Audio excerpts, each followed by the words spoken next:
Welcome, sweet friends, to my channel, Crafting with Indiana Jones. It's me, Indiana Jones, your funny Valentine. And today I'll be crafting with my special guests, Kuru and Luna. So let's get started with some vintage Valentines. I'm so thrilled to co-host this wonderful collaboration called the Vintage Valentine. This is an open invite collaboration with not just all of these wonderful ladies, but so many other crafty and creative friends. So I hope you'll join us as I take a look at red hot Valentines and things that are pretty in pink. Let's go. So I decided to divide my projects into retro and vintage. I don't know if that makes a difference, but this is retro red. So the focal color of these Valentines is red. And the first thing I'm using are these wonderful vintage Valentines, which I found on the Graphics Fairy. I'm going to provide a link for you for the Graphics Fairy and also a link so it's easy for you to print these out. And you don't have to be searching around and putting them together, so I put them together for you. So here all I'm doing is using, one of the covers from one of those booklets of the, oh my goodness, I can't speak, the paper, the scrapbook paper pads. Yeah, I'm using the covers of the scrapbook paper pads just to make this paper a little more durable. And so they'll stand up and I can use them easier in my projects. And so I decided to create a cute little, I just wanted to make a little banner, and I thought these were so adorable. Of course, I fell in love with the little cat. There's two cats there, the little cat that looks like Luna and the other little cat that, well, I'm gonna say it looks like Kuru, even though it's a little more of a gray cat instead of a black cat, but the other one is definitely a little Luna cat. They haven't appeared yet. Where can my kitty cats be? They'll be here, believe me, they will. So all I did was use Mod Podge and create these cute little Valentines. Again, I think this is such a sweet and darling project, and especially with these little vintage Valentines. They're so adorable, so cute. You remember when you used to buy like Valentines by the dozens and give them out to your friends? That's pretty much what I'm doing here, is just putting together a little banner with all these little vintage Valentines. And there's the one that looks like my little Luna. I fell in love with this picture. I thought it was just so cute. So, of course, I had to include her in our banner.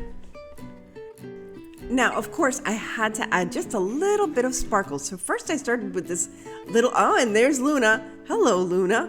Anyway, I added these little raindrops to this cute little red umbrella Valentine. Of course, you can't see what I'm doing because Luna's little cute face is in the way. But all I'm doing is just dotting with a little bit of Mod Podge, and then I'm going to use some of that crystal, very fine glitter and just put a little bit of glitter on that card. I went ahead and added a little touch of glitter onto all of my little Valentines. Now I'm using that cute little, oh goodness, I always call them dingleberries. I know they're not dingleberries, but you know what I mean. That little fringe with the things on the pom-poms. That's it, the pom-pom fringe. I'll forever call them dingleberries. Anyway, I don't digress here. Anyway, I just added my little Valentines with a little bit of ribbon, and these are little polka dotted ribbons because I just thought they were so vintagey and cute, and just adds a little bit of Valentine's Day decor to your home and make it easy for yourself. And of course, your kids will have fun with this too. And if you create this every year, you can use your kids' Valentines from year to year. If they give you Valentines, don't forget to give your mom Valentines, kiddos. They need a little bit of love too. So if you collect the Valentine's Day's cards from your kids, this is a perfect way to celebrate them on Valentine's Day. And what I love about this is that you can customize it any way you want, make it as long as you want, as short as you want, and it's just so much fun. I hope you create one of these cute little banners for your home this Valentine's Day.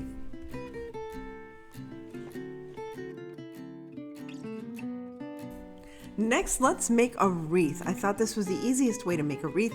I'm using this burlap ribbon that I got from, I believe it was Michael's and one of those clearance boxes. And there are my babies, Luna and Kuru. Luna means moon in Spanish, and Kuru means darkness or shadow in Japanese. So once I covered the whole wire form from the Dollar Tree with the burlap ribbon, all I'm doing is adding one of these little doilies. I had a bunch of these doilies from years past, and I thought, oh my gosh, this looks so retro. If you remember at all working with doilies during, oh goodness, there's a kiss from Luna just for you. And of course I had to stop and restart again, and I forgot to restart I forgot to hit the record button as I was adding all these cards to the actual wreath because I had to stop it because it was put out of focus thanks to Luna. But all I'm doing here is creating little bunches of ribbons just to add a little bit more of embellishment to this wreath. And I thought this was just darling. And then at the end I just had a big old, I just made like a raggedy wreath at the top, a bow. I didn't actually make a bow because I didn't want to take away from the actual invitations or from the actual Valentines. Not invitations. What is wrong with me today? And here I am just finishing up that cute little heart wreath. And I just thought it was so adorable, so retro, and so perfect for Valentine's Day. I hope you try this out yourself.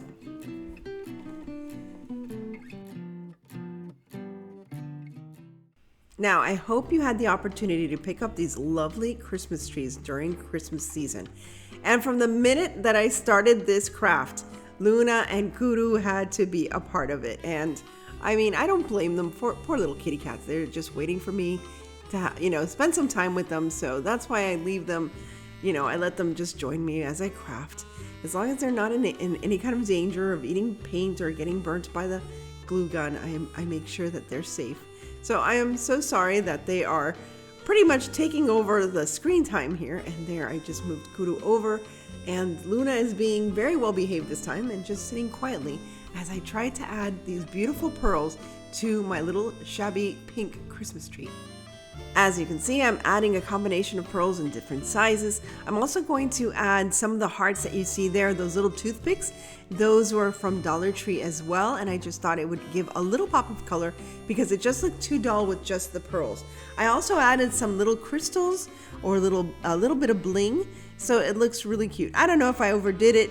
You can do your tree however you feel like it, but I just thought it was very cute, and I wanted to make sure that I included some hearts so that people realize it's not just an extra Christmas tree that I've left hanging around the house after Christmas, but it's purposefully for Valentine's. And yes, I still do have my nativity set up, but I kind of like it. I don't know, I'm getting used to it. But I know I have to take it down before the end of this month. I will, I promise. And here are those little blingy stones. I don't know if you have these. These are also from the Dollar Tree. And I thought it was a perfect addition just to add a little sparkle to my little Valentine's Day tree. I don't know if this makes sense. Do you have a Valentine's Day tree? I want to make a bigger tree actually because I got some of those pink trees at the Dollar Tree. The pink ones with the little, you'll see in my next video. Once again, from my stash, I had this little Hexagon box, which I thought was perfect. I didn't have to do a thing to the outside because I thought it was already nicely decorated for Valentine's Day.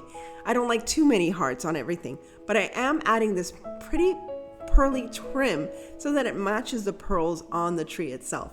And I love those little leaves in the background. I think that is so cute. And besides that, I thought it would be cute to have that also for the spring. I thought this would be a nice little transition. I can change the tree if I want to and make it a little more springy. I don't know. I have to see what I'm going to do. As you can also see, I already used one of those greenery styrofoam pieces from the Dollar Tree as well. That was also in my stash, thank goodness, because these were old from when I bought them for only $1. Yes, only $1. Back in the day, remember back in the day when the Dollar Tree was actually $1? Oh my goodness. Anyway, now I'm adding some moss. This is the first time I'm using moss this year. Yay, another year of moss. And it hasn't become any easier to clean up the moss. But anyway, I'm also adding these lovely little, they're not stickers, they're like cutouts. These like garden cutouts that I had also in my stash. And I thought, okay, I just wanted to add some more embellishments. I didn't want to go too crazy, but I did want to add just a little something more to the front of that tree. And of course, I added a little heart right on top of that tree just to finalize it. And there you have it. I really like it. I hope you like it too. Now I have to tell you, I'm really trying to use my stash so I don't purchase any additional items that I don't need. So these were parts of my leftover stash from last year's Valentine's. I still had one of those little grapevine wreathy hearts in my stash that I'm cleaning out. And then I had this leftover heart where I had used the backing of it for another craft, and now I'm using the outside frame of that little house. And I thought I would put something together. And here is my little Kuru helping me out, as always, my little supervisor. And again, I apologize for you know, the obstruction of the view. But basically all I'm doing is painting it a very light pink and getting some cuddles, some scratches. I love that. And here I'm using this beautiful paper that I had, again, in my stash. And Guru was very observant because there was a little bird in the middle. And I guess she liked the design of the little bird in the middle of this piece of paper. And now I'm just going to cut it out to fit the shape of the house. Now, you know how much I love birds, so of course I had to use this paper. I thought it was absolutely fabulous. And again, this came from a package of paper that I had in my stash. I'm not sure if you can find it at Hobby Lobby or Michael's or Amazon, but I'm sure you can find something similar.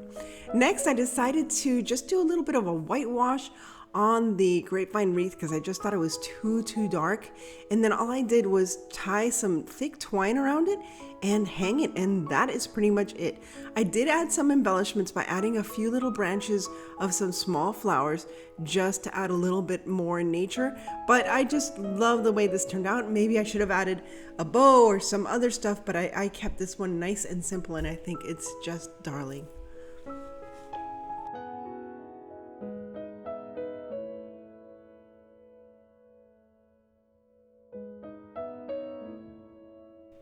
Once again, taking advantage of what I had in my stash, I had this chunky heart, and I have seen that this is still at the Dollar Tree. So you can find this and create something similar. I found this chunky heart and I thought it would be perfect. I might add it to a wreath. I don't know where. I might just put it as a doorknob hanger. But I first painted it with pink, and then I did a little bit of a whitewash, and now I'm using these beautiful stamps that I had found actually in the thrift store. I think last year I found this huge bag of stamps at the thrift store, and I just lucked out that I happened to have this rose. Now I put a little bit of whitewash on that again because I didn't want it too dark, and then for some reason I decided to add these stickers. They're not necessarily stickers, they're like little pop-outs. And I kind of like the way it looked just with the stamp, but I don't know. I just, wanted to add a little more because I've had these again in my stash and I wanted to take advantage and use them. So here I am adding them to the heart. The stamping in the background just adds a little bit of, I guess, panache, and just, I really like the way this one turned out as well. I should have added some ribbon, I have to admit, and I did add a butterfly, but I should have added some ribbon and taken off that twine rope around it just to make it a little cuter for Valentine's Day. Now, this is a blast from the past. I actually made this last year, but I wanted to share it again because I saw that there were a lot of decorations at Hobby Lobby that were very similar. It was these vintage cutouts that, again, you can get on the graphics fairy, and I used some embellishments as well as some puffy paint just to add a little bit more detail to these items. And I just used a Jenga block to help stand it up. And there you have it, perfect for a tier tray for Valentine's Day. Once again, I want to thank my friends for asking me to co-host this wonderful collaboration. The Grace Life DIY Home Decor, Melissa Makes It DIY, Annalise Cupboard, DIY with Aura, Buckeye's Girls Decor and Lifestyle at Home with Lisa, The Aria Design and Creating with Chris Hunter, and many, many more. I hope you stop and check out the rest of this wonderful Valentine's vintage playlist.